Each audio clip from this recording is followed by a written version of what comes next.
Hello बच्चों, तो आप लोग कैसे हो। तो बच्चों आज जो है हम क्लास 12 फिजिक्स का बहुत इंपॉर्टेंट टॉपिक पढ़ने वाले हैं।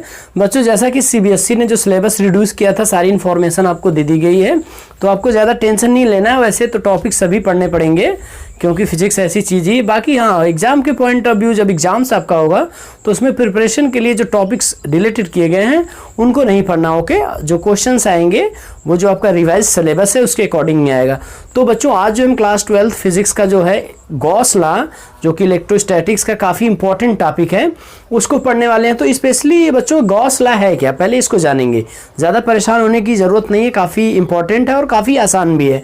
तो गॉस लॉ स्पेशली जो है किसी भी क्लोज सरफेस पर किसी चार्ज की वजह से कितना फ्लक्स क्रिएट होता है उसके बारे में इंफॉर्मेशन देता है। तो आपको समझ में आ रहा है, किसी भी क्लोज सरफेस पर अगर कोई पॉइंट चार्ज रखा हुआ है तो उसकी वजह से कितना इलेक्ट्रिक फ्लक्स जनरेट होता है उसके बारे में जो है एक फार्मूला है। जैसा कि लॉ को आपको पता है, ये एक प्रैक्टिकली प्रूवन स्टेटमेंट है जिसका हम यूज करते हैं और फीलिंग के लिए हम इसको प्रूफ भी करेंगे।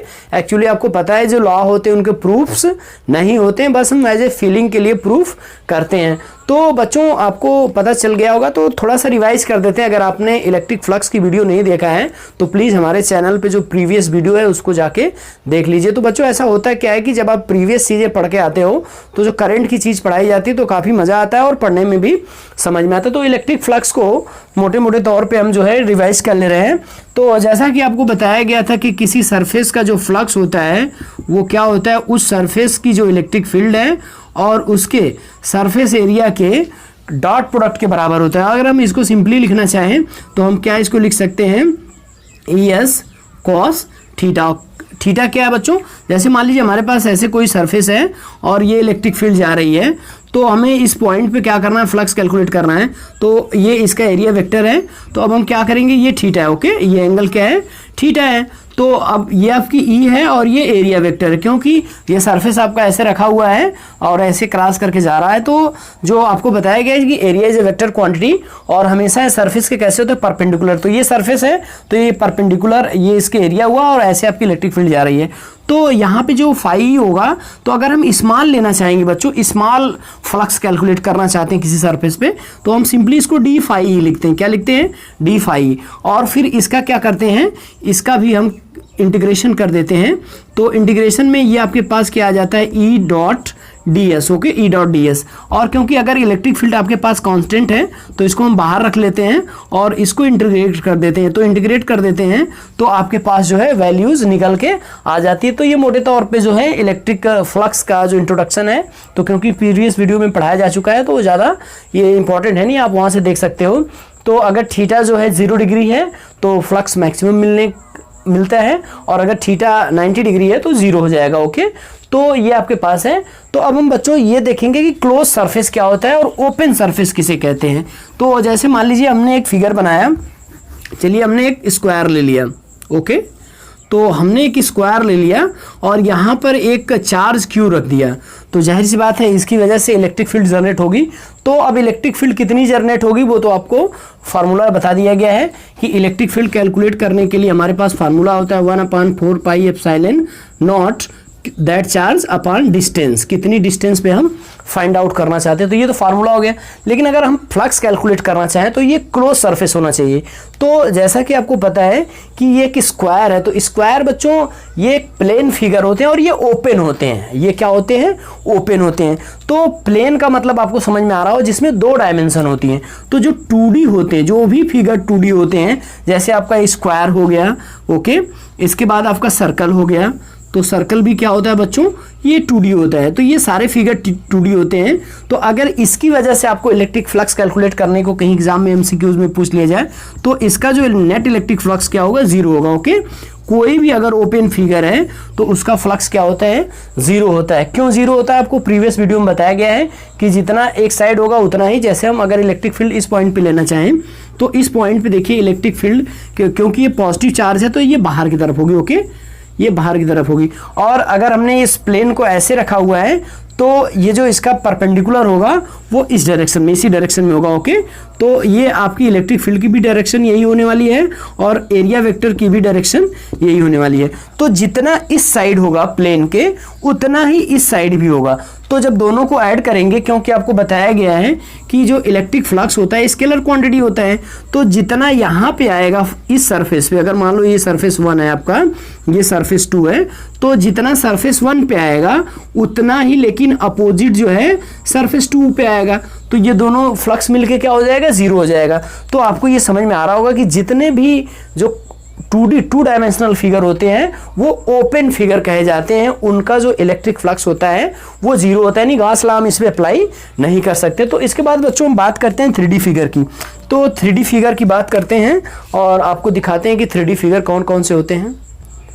तो बच्चों हमने कुछ 3 डायमेंशनल फिगर बना रखे हैं, जैसा कि ये स्फेयर है। ओके, तो स्फेयर का ये सेंटर है और अगर इसके ऊपर कोई charge Q inside the sphere रखा जाता है, तो अगर आपको इस पॉइंट पे सपोज करिए इस पॉइंट पे फ्लक्स कैलकुलेट करना होता है, इस पॉइंट पे फ्लक्स कैलकुलेट करना होता है, तो आप गॉस लॉ का इस्तेमाल करते हुए इस पॉइंट पे फ्लक्स कैलकुलेट कर सकते हैं। क्यों? क्योंकि sphere is a 3 dimensional figure. Okay, और आपको बताया गया है कि Gauss law electric flux calculate करने के लिए 3 डायमेंशनल फिगर के ऊपर ही अप्लाई होता है, क्योंकि 2 डायमेंशनल फिगर के ऊपर जो एरिया वेक्टर होता है बोथ साइड होता है, ठीक है, लेफ्ट एंड राइट, अप और डाउन, तो इसलिए एक पॉजिटिव एक निगेटिव आता है, क्योंकि इलेक्ट्रिक फील्ड एक की निगेटिव हो जाती है, इसलिए 0 हो जाता है ओवरऑल इलेक्ट्रिक फ्लक्स। तो ये देखिए सरफेस अगर हम इस पॉइंट पे निकालना चाहें कि कितना होगा फ्लक्स, तो हम क्या करेंगे बच्चों, ये आपके पास ये इसकी रेडियस हो जाएगी r, और देखिए ये क्योंकि पॉजिटिव चार्ज है तो इसकी इलेक्ट्रिक फील्ड इस डायरेक्शन में होने वाली है। ओके, और एरिया वेक्टर आपको बताया गया कि सरफेस के परपेंडिकुलर होता है 3D में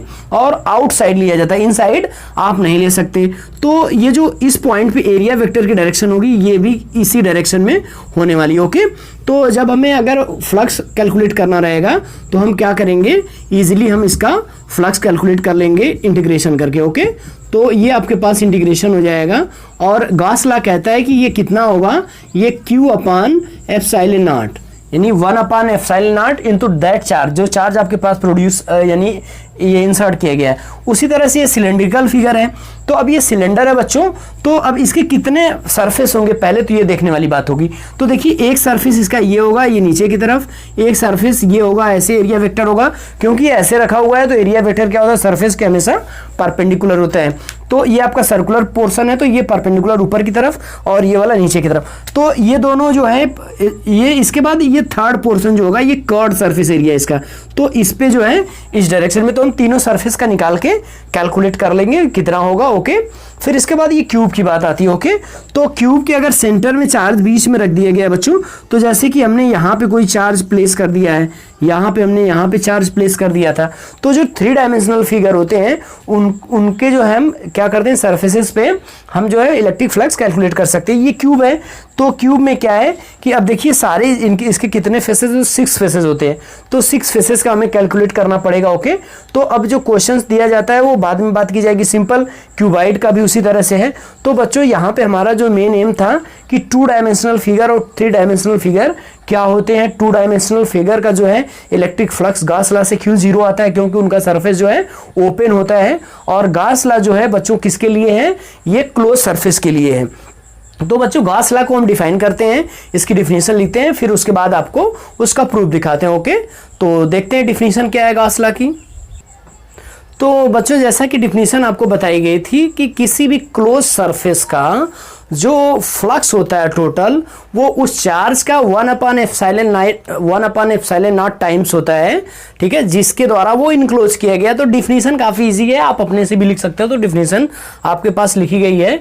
According to Gauss law, या Gauss law states that the total flux through any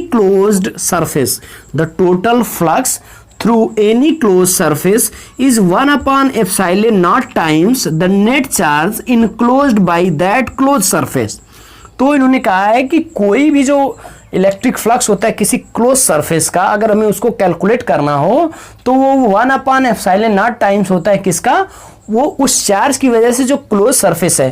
तो इसको मैथमेटिकली बच्चों हम कैसे रिप्रेजेंट करते हैं, तो phi equal to close integration of E dot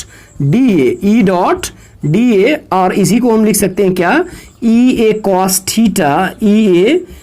theta equal to Q upon epsilon not.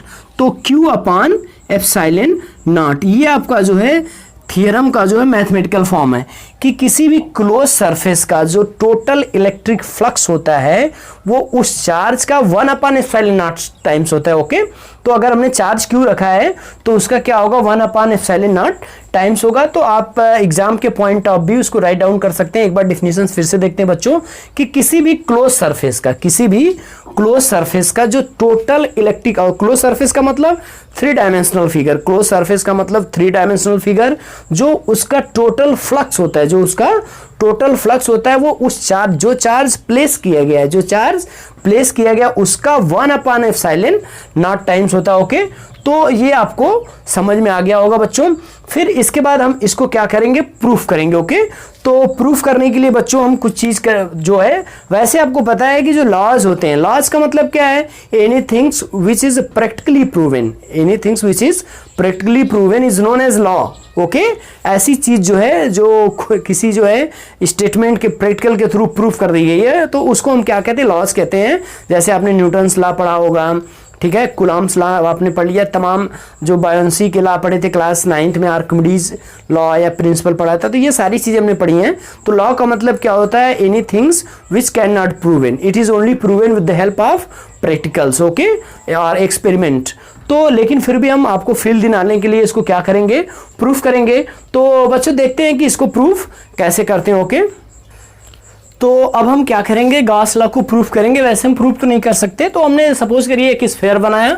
Sphere आपको पता है स्फेयर क्या है, एक 3 डायमेंशनल फिगर होता है। ओके, और हमने इसके सेंटर पे, सपोज करिए इसका सेंटर बच्चों, तो इसके सेंटर पे हमने एक प्लस क्यू चार्ज रख दिया। ओके, तो अब हम इसके सरफेस पे कहीं भी इलेक्ट्रिक फ्लक्स फाइंड कर सकते हैं। चलिए हमने लिया कि चलो हमें यहाँ पे इस पॉइंट पे हमें क्या करना है, इलेक्ट्रिक फ्लक्स फाइंड करना है।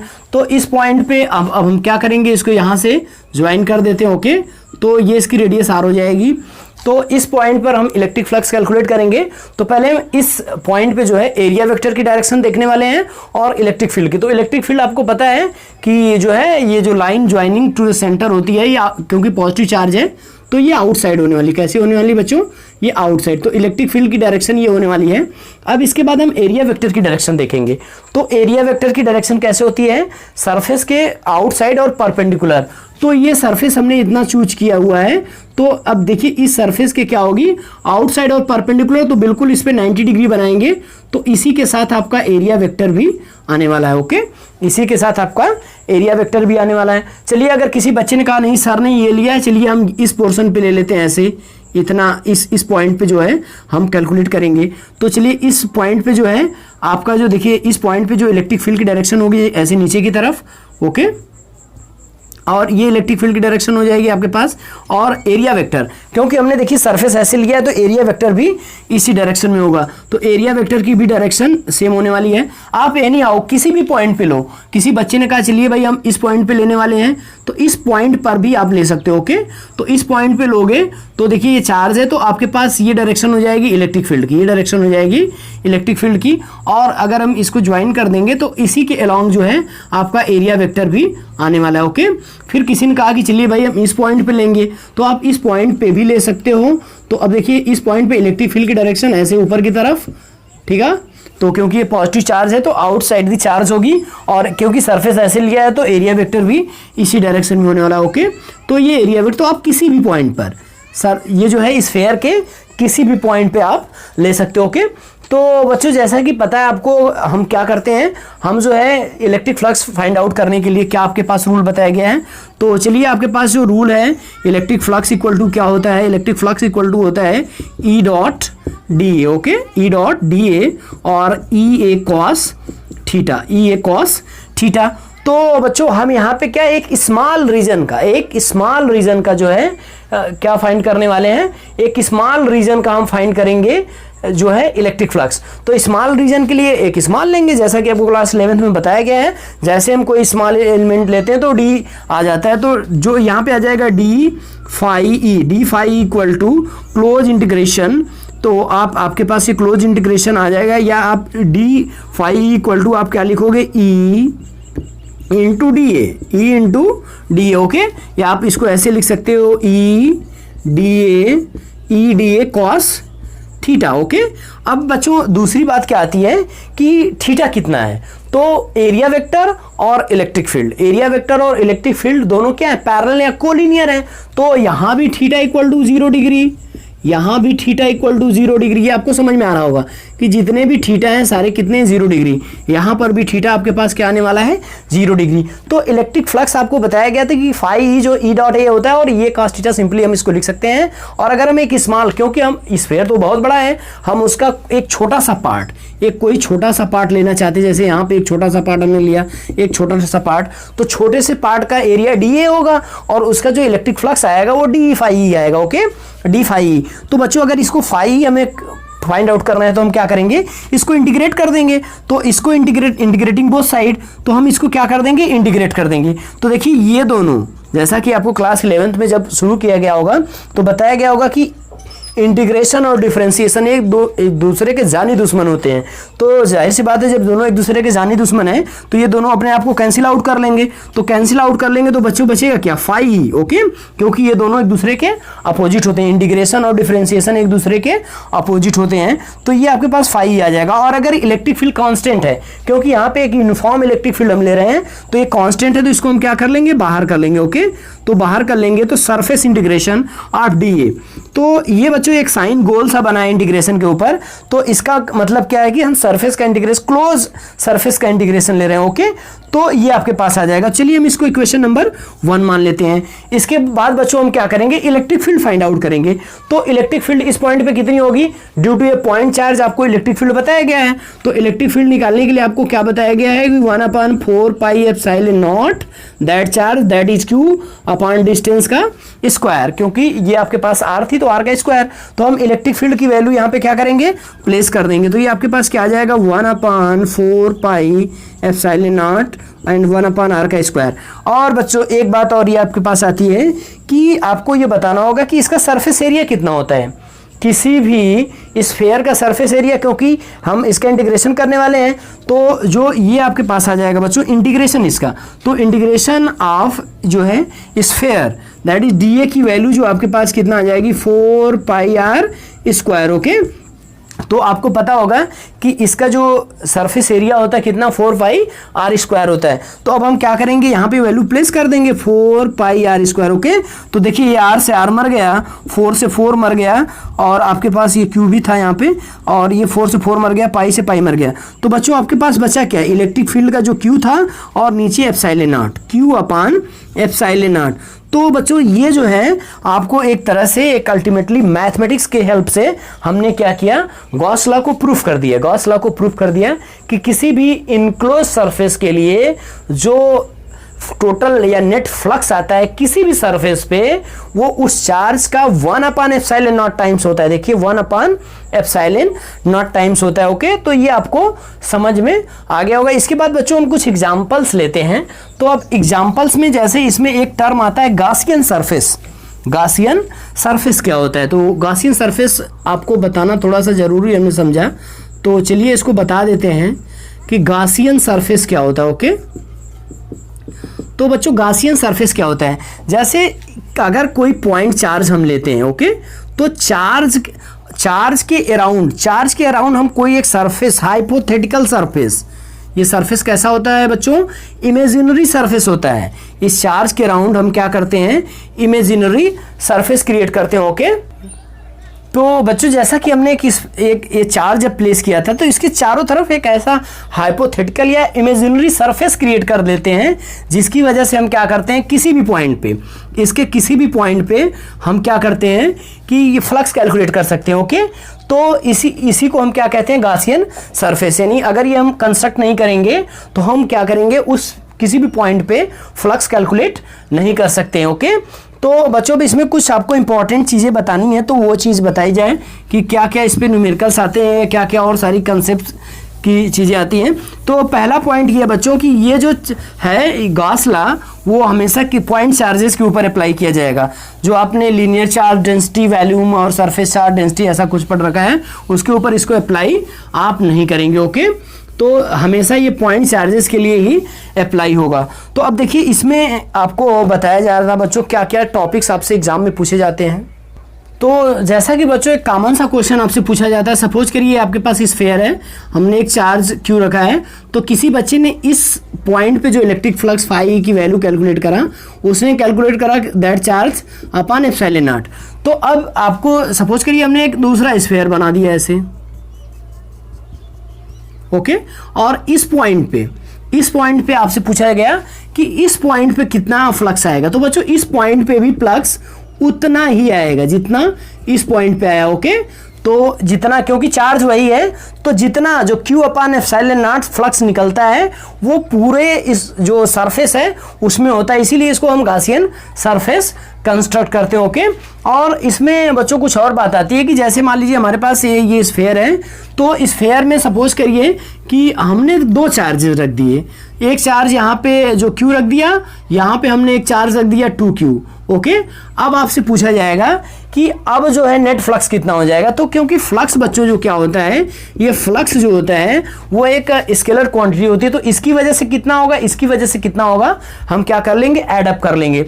तो ये इसकी वजह से सपोज करिए आपके पास आ गया फाई E1 और ये क्या है Q upon that charge upon epsilon not times, और फाई E2 क्या हो जाएगा बच्चों, that charge that is 2Q upon epsilon not times. तो अगर नेट हमसे पूछा जाए तो नेट करने के लिए हम क्या करेंगे, इसको ऐड अप कर देंगे, तो ये आपके पास हो जाएगा and this is 2Q upon epsilon not times. तो ऐड अप कर देंगे तो नेट जो फाई आएगा आपके पास, देखिए ये epsilon naught as a LCM common हो जाएगा, Q 2Q यानी 3Q। ओके, तो ये आपके पास नेट फ्लक्स आ जाएगा। इसके बाद बच्चों कुछ और क्वेश्चंस पूछे जाते हैं, तो कुछ और क्वेश्चंस आपको बताए जाते हैं। तो जैसे मान लीजिए ये आपके पास स्फीयर है और स्फीयर को कट कर दिया गया, स्फीयर को हेमीस्फीयर बना दिया गया।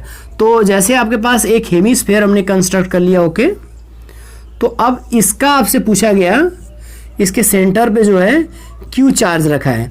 अब आपसे पूछा गया कि बताओ इस जो है इसका जो है नेट जो है फ्लक्स कितना हो जाएगा। तो बच्चों जैसा कि बताया गया कि अगर ये कंप्लीट रहता है, अगर ये आपका कंप्लीट रहता है तो इसका कितना होता है, आपको जैसा कि पढ़ाया गया है कंप्लीट जो रहता है तो फाई जो नेट आता है वो Q upon epsilon not times आता। ओके, तो जब ये हाफ हो गया बच्चों, ये क्या हो गया, ये हाफ हो गया, तो इसका फ्लक्स भी क्या हो जाएगा, हाफ हो जाएगा। तो फ्लक्स निकालेंगे तो Q अपॉन 2 ये हो जाएगा। ओके, इसके बाद बच्चों कुछ क्वेश्चंस और आपको दिए जा रहे हैं, तो आप उसको कैलकुलेट करके हमें कमेंट करेंगे। तो क्वेश्चन हम लिखते हैं, तो आप वीडियो को पॉज करके थोड़ा सा सॉल्व करने की कोशिश करेंगे, अगर सॉल्व होगा तो कोई बात नहीं, उसके बाद हम एक्सप्लेनेशन करेंगे। ओके, तो बच्चों जैसा कि दो न्यूमेरिकल हमने लिख रखा है, ये पहला जो है ये कई बार जो है जेईई में पूछा गया है, हालांकि ये काफ़ी इजी सा क्वेश्चन है, इस क्वेश्चन में कुछ है नहीं। तो ये 2002 और 2006 में ये आया हुआ क्वेश्चन है, और बोर्ड्स में भी क्वेश्चन पूछ लिया जाता है। ये बिल्कुल आसान सा क्वेश्चन है। इफ इलेक्ट्रिक फील्ड जो है एक जो है पोजीशन वेक्टर के रूप में दिया है। ओके, आई जे कैप जो ऑर्थोगोनल यूनिट वेक्टर होते हैं उसके फॉर्म में दे दिया है, क्योंकि डॉट प्रोडक्ट है जो आपके पास जो फ्लक्स है वो डॉट प्रोडक्ट होता है, इसलिए डॉट के फॉर्म में इन्होंने दे रखा है। तो इक्वल टू क्या दिया है, 6i + 3j + 4k find phi यानी find electric flux through a surface area 30 units along y z direction. तो जैसा कि बच्चों आपको पता है, तो इसको सॉल्व करते हैं। तो पहले आप सॉल्व करके बताइए हमें कि इसका आंसर क्या आ रहा है। ओके, फिर हम इसको सॉल्व करते हैं।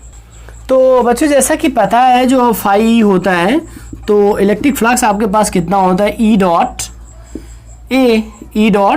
ए। ओके, तो अब ई डॉट ए करने के लिए जैसे इन्होंने, देखिए हमारे पास ई तो दिख रहा है, ए कैसे हम इसको इस फॉर्म में बनाएं।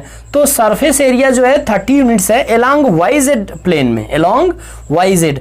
तो वाई जेड प्लेन के जब हम परपेंडिकुलर एरिया वेक्टर लेंगे तो ये एक्स पॉजिटिव डायरेक्शन में जाएगा।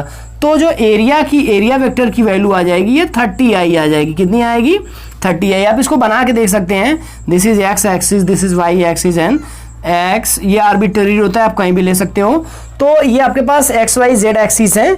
तो अब देखिए ये जो एक्सिस है बच्चों, ये आपके पास एक्सिस कैसे रहता है, जैसे हमने फिगर में तो ऐसे बना दिया, लेकिन एक्चुअली ये फिगर ऐसे होता नहीं है। तो बच्चों होता कैसे है कि हमारे पास 3 मार्कर हम समझाने की कोशिश करते हैं। तो जैसे ये आपके पास इस तरह से है और ये इस तरह से, तो ये कुछ इस कदर होता है। ओके, तो अब देखिए ये अगर एक जो है ये एक्स प्लेन को, एक्स एक्सिस को डिनोट करता है, ये वाई एक्सिस को डिनोट करता है, ये जेड को। तो देखिए जो वाई जेड का प्लेन बन रहा है, देखिए वाई जेड का बच्चों यही प्लेन बन रहा है। वाई जेड का प्लेन कैसे बन रहा है, ये आपके पास वाई जेड का प्लेन है। तो वाई जेड प्लेन जो है आपको पता है कि एरिया वेक्टर हमेशा कैसे लिया जाता है, सरफेस के नॉर्मल आर परपेंडिकुलर। तो ये हमारी पॉम है, तो ये वाई जेड किस डायरेक्शन को शो कर रही है, ये जो एक्स का है, देखिए ये पॉम है तो ये एक्स डायरेक्शन में जाएगा। ओके, तो जब ये एक्स डायरेक्शन में बच्चों जाएगा तो ये इसकी वैल्यू कितनी आ जाएगी, 30i आ जाएगी। ओके, अब आप डॉट प्रोडक्ट आपको आता होगा, काफ़ी इजीली आप फाइंड आउट कर सकते हो। चलिए इसका लिखते हैं 6i cap plus 3j cap plus 4k cap और डॉट 30i कैप। ओके, तो डॉट प्रोडक्ट आपको जो है क्लास 11 में बताया गया होगा कि i डॉट आई ये 1 आता है, यानी सेल्फ के साथ सेल्फ का डॉट प्रोडक्ट ये बच्चों 1 आता है, इक्वल टू के डॉट के। ये आप इसको नोट कर सकते हैं अगर आपको नहीं पता है तो। सेल्फ के साथ डॉट प्रोडक्ट क्या आता है, 1 आता है। क्यों 1 आता है बच्चों, ये आपको बता दिया जाए, क्योंकि ये आपके पास क्या हो जाएगा, आई डॉट आई का मतलब जब सेल्फ के साथ सेल्फ का लेंगे तो एंगल कितना बनने वाला है, 0 बनने वाला है। एंगल कितना बनने वाला है, 0 बनने वाला है। और ये क्या हो जाएगा, आई के स्क्वायर, तो आप यहाँ से कैलकुलेट कर सकते हो। ओके, तो ये देखिए यहाँ से 30 का मल्टीप्लाई जब करेंगे तो बाकी सब टर्म क्या हो जाएंगे, 0 हो जाएंगे। तो एक टर्म आपके पास बचेगा 6i इंटू 30i। ओके, तो ये आपके पास 180 आ जाएगा। 180 जो भी आप इसकी यूनिट लिखते हैं, तो ये 5 आपके पास कितना बच्चों आने वाला है, 180 आने वाला। ओके, तो ये काफ़ी इजीली आप यूनिट लिख सकते हैं, क्योंकि ज़्यादातर हमें कोई यूनिट दी नहीं गई है। तो 180 यूनिट्स, अब जो इसकी यूनिट होती है हम उसको क्या करेंगे, अप्लाई कर देंगे। इसके बाद बच्चों क्वेश्चन नंबर 2 जो है ये बोर्ड में काफ़ी बार पूछा गया है, ये आपके बोर्ड में काफ़ी बार क्वेश्चन पूछा गया है। तो ये क्वेश्चन काफ़ी इजी सा है। देखिए 2 सरफेसेज हैं, एक चार्ज क्यू जो स्फेयर के सेंटर पे प्लेस कर दिया गया। ओके, एक चार्ज को हमने क्या किया है, स्फेयर के जो सेंटर पे प्लेस कर दिया गया है। तो एक सरफेस यहाँ S1 लिया गया है, एक सरफेस S2 लिया गया है। तो गॉस लॉ आपको क्या बताता है कि किसी सरफेस का जो नेट फ्लक्स होता है वो क्या होता है, उस चार्ज का अपान एप्सिलॉन नॉट टाइम्स होता है। ओके, तो जब हम 1, देखिए आपको पूछ रहा है कि ये S1 सरफेस पे φ1 कितना होगा और φ2 दोनों का रेशियो पूछ रहा है। तो हम बच्चों क्या करेंगे, पहले φ1 निकालेंगे। φ1 निकालेंगे तो φ1 आपके पास कितना आने वाला बच्चों, देखिए S1 के लिए तो ये Q यानी that charge upon epsilon not. Okay, तो ये इक्वेशन नंबर 1 मान लेंगे। इसके बाद बच्चों φ2 निकालेंगे, तो φ2 आपका क्या हो जाएगा, ये जो आपका 1 है और इसकी वजह से, दोनों की वजह से, तो ये Q अपान एप्सिलॉन नॉट। और यहाँ पे क्योंकि चार्ज हमने जो है यहाँ पे चार्ज 2Q प्लेस किया है, तो अब यहाँ पे क्या हो जाएगा, प्लस 2Q अपान एप्सिलॉन नॉट। तो ये ओवरऑल कितना आ जाएगा, 3Q upon epsilon not times. इसके बाद बच्चों आप क्या करोगे, Q1 अपान Q2 कर लोगे, Q1 अपान Q2 कर लोगे। तो ये आपको आता है, Q1 अपान Q2 करेंगे तो ये देखिए Q अपान एप्सिलॉन नॉट हो जाएगा। और जब ये अपान करेंगे तो एप्सिलॉन नॉट ऊपर जाएगा, ये बीच में साइन रहेगा और ये 3Q आएगा। ये सिंपल सा रेशियो आपको पता होगा। तो एप्सिलॉन नॉट से एप्सिलॉन नॉट कट जाएगा, Q से Q कट जाएगा। तो ये इंप्लाई करेगा जो रेशियो बच्चों आएगा Q1 और Q2 का, वो क्या आ जाने वाला है, 1/3, यानी 1:3 आएगा। यानी यहाँ पे जो आप फ्लक्स होगा वो यहाँ का 3 गुना होगा। ओके, तो आपको पता है कि यहाँ पे 3 टाइम्स होगा, अगर यहाँ पे 1 है तो यहाँ पे 3 होगा। तो ये 1:3 आ गया। इसके बाद बच्चों कुछ और क्वेश्चंस लेते हैं, तो देखते हैं। तो एक आपके पास एक और क्वेश्चन है, ये भी काफ़ी इंपॉर्टेंट क्वेश्चन है और है काफ़ी आसान सा क्वेश्चन। एक सिलेंडर है, एक सिलेंडर जो है वो यूनिफॉर्म इलेक्ट्रिक फील्ड में अपने एक्सिस के पैरेलल जो इसके इलेक्ट्रिक फील्ड जैसे शो की गई हैं उस तरह से रखा हुआ है। तो हमें जो है इसका नेट फ्लक्स फाइंड करना है, नेट φe कितना होगा। ओके, तो आप वीडियो को पॉज करके आप निकालेंगे, ये इलेक्ट्रिक फील्ड की डायरेक्शन दे रखा है और बाकी कुछ इन्होंने दिया नहीं है। तो आप क्या करेंगे, इसमें आप नेट जो है फ्लक्स निकालने की कोशिश करेंगे। तो वीडियो पॉज करके आप निकाल लिए, देखिए निकाल पाते हैं कि नहीं पाते। ओके, तो ओके बच्चों आपने किया होगा, अगर नहीं किया तो देखिए। तो जैसा कि आपको शुरू में वीडियोस के बताया गया था कि 3 डायमेंशनल फिगर के ही जो है गॉस लॉ अप्लाई होता है। तो ये जो एक सिलेंडर है, तो जैसा कि आपको सिलेंडर में बताया गया था कि 3 सरफेस होते हैं। ओके, तो अब देखिए ये एक सिलेंडर है बच्चों, तो एक इसका देखिए ये सरफेस हो गया ऊपर, एक ये, और ये कर्ड सरफेस हो गया। ओके, तो थ्री सरफेस होते हैं। तो अब देखिए एक जो सरफेस है, एक सरफेस यहाँ पे हम लेंगे। ओके, एक सरफेस यहाँ पे लेंगे, तो क्योंकि ये पूरा एक कर्ड सरफेस है तो ऐसा मत करिएगा कि यहाँ पे ले लीजिएगा, क्योंकि ये पूरा कर्ड सरफेस जो है एक ही होता है। देखिए सिलेंडर है तो सिलेंडर का पूरा जो कर्ड सरफेस होता है वो एक ही होता है और दो सर्कुलर सरफेस होते हैं। तो इस पे देखिए इस सरफेस पे एरिया वेक्टर बच्चों किस डायरेक्शन में होगा, एरिया वेक्टर इस डायरेक्शन में। इलेक्ट्रिक फील्ड की डायरेक्शन कितनी, ऐसे, तो ये S1 है, ठीक है। तो theta equal to 90 degree. Okay, फिर बच्चों इस सरफेस पे आते हैं, तो इस सरफेस पे देखिए, इस सरफेस पे, ओके, ये हम S2 सपोज कर रहे हैं। तो इस सरफेस पे देखिए ये सरफेस ऐसे है, तो इस सरफेस पे area vector normal outward direction में, तो ये इस डायरेक्शन में होगा, ये आपका एरिया वेक्टर है। ओके, ये भी एरिया वेक्टर आपके पास बनाया गया। और देखिए इलेक्ट्रिक फील्ड की डायरेक्शन कैसे, इस डायरेक्शन में। ओके, तो ये आपके पास इस पे हमने बना लिया। और एक सरफेस बच्चों यहाँ पे लेते हैं, तो मान लीजिए ये आपने S3 ले लिया। तो अब देखिए इस सरफेस पे क्या होने वाला है, इस सरफेस पे ऐसे सरफेस है, तो इलेक्ट्रिक फील्ड की डायरेक्शन इस तरह से। ओके, इलेक्ट्रिक फील्ड और area vector normal are perpendicular to the surface outside, तो ये आपके पास जो है इसके परपेंडिकुलर जाएगा, तो एरिया वेक्टर ये हो जाएगा। ओके, अब हम बच्चों क्या करेंगे, नेट फ्लक्स निकालेंगे। तो नेट फ्लक्स जो आएगा फाई नेट, वो आपके पास कितना आ जाएगा बच्चों, फाई S1 का जो होगा, ये आप चलिए 1 2 कर लीजिए, phi 1 plus phi 2 plus phi 3। आपको समझ में आ रहा होगा, क्योंकि जो इलेक्ट्रिक फ्लक्स है एक स्केलर क्वांटिटी होता है, तो तीनों सरफेसेस का जो फ्लक्स है हम निकाल के एडअप कर देंगे। तो चलिए फाई 1 की वैल्यू लिखते हैं। तो फाई 1 ये आपका सरफेस है, तो ये क्या हो जाएगा, ई, चलिए मैग्नीट्यूड वो जो हटा देते हैं, तो ई A cos theta, E A cos theta. अब ये आपके पास हो गया। अब दूसरे सरफेस का, तो इलेक्ट्रिक फील्ड सेम है, एरिया चेंज होगा, तो ये कॉस थीटा, और फिर इसके बाद E_A2 cos theta. Okay, plus E_A3, हालांकि A2 और A3 सेम होने वाले हैं, लेकिन कोई बात नहीं, हम ऐसे लिखते हैं। तो अब देखिए ये थीटा 90 डिग्री, तो cos 90 की वैल्यू, ये A1 A2 A3, तो सरफेसेस एरिया बच्चों अलग अलग होंगे, क्योंकि ये कर्ड है तो इसका सरफेस एरिया अलग होगा, और ये आपका जो टॉप एंड बॉटम का है तो ये सर्किल होता है तो ये अलग होगा, लेकिन A2 ये सरफेस और इस सरफेस का एरिया सेम होने वाला, तो कोई बात नहीं है। तो यहाँ पे थीटा आपके पास बच्चों कितना है, 0 डिग्री, तो ये ओवरऑल कितना आ जाएगा, 0 आ जाएगा। ओके, अब हम A2 की बात करते हैं। तो A2 आपका देखिए बच्चों कहाँ पर, यहाँ पर है, तो यहाँ पे देखिए थीटा कितना होगा, यहाँ पे थीटा कितना है बच्चों, थीटा इक्वल टू 180 डिग्री। यहाँ पे थीटा बच्चों कितना है, थीटा इक्वल टू 0 डिग्री। देखिए दोनों के दोनों क्या है, कोलिनियर हो गए, यहाँ पे अपोजिट हो गए, एक उधर एक इधर, तो इसमें थीटा 180 डिग्री हो गया। तो ई और एरिया को हम ए मान लेते होंगे, क्योंकि हमारे पास कुछ है नहीं, तो सिंपली मान लेते हैं। तो ए, और इसके बाद कास 180 डिग्री, कास 180 डिग्री। ओके, प्लस यहाँ पे ई ए, एरिया को क्योंकि ये दोनों के सेम है तो हम ए ले रहे हैं, कास 0 डिग्री। ओके, तो कास 180 डिग्री की वैल्यू देखिए कितनी होती है। तो देखिए बच्चों कुछ मैथमेटिकल टूल आपको आने चाहिए। तो कास 180 डिग्री की हमें वैल्यू चाहिए, तो इसको हम क्या लिख सकते हैं, कास 90 प्लस 90। तो ये बच्चों आपके पास कितना आ जाएगा, ये equal to minus sine 90, equal to minus sine 90, तो इसकी वैल्यू कितनी आ जाएगी, -1 आ जाएगी। तो देखिए ये क्या हो जाएगा, माइनस ई ए, और 0 की वैल्यू cos 0 इक्वल टू कितना होता है बच्चों, 1 होता है, आपको पता ही है। तो ये क्या हो जाएगा, प्लस ई ए, तो ओवरऑल क्या आ जाएगा, 0 आ जाएगा। ओके, तो इसका मतलब क्या है, अगर आपसे कोई क्वेश्चन पूछता है कि किसी सिलेंडर को अगर हम क्या करते हैं, सिलेंडर को उसके एक्सिस के parallel electric field pass out कराते हैं।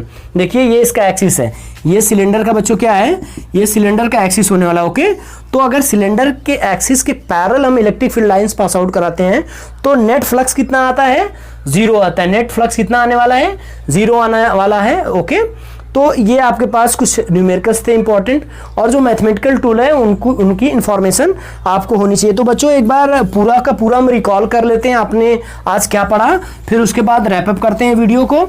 तो बच्चों हमने आज गॉस लॉ पढ़ा, और उसके कुछ जो है इंपॉर्टेंट न्यूमेरिकल जो आपने छोटे छोटे एग्जाम में पूछ लिए जाते हैं। तो बच्चों हमने पढ़ा गॉस लॉ, एक बार फिर रिवाइज कर देते हैं क्योंकि ये काफ़ी इंपॉर्टेंट टॉपिक है।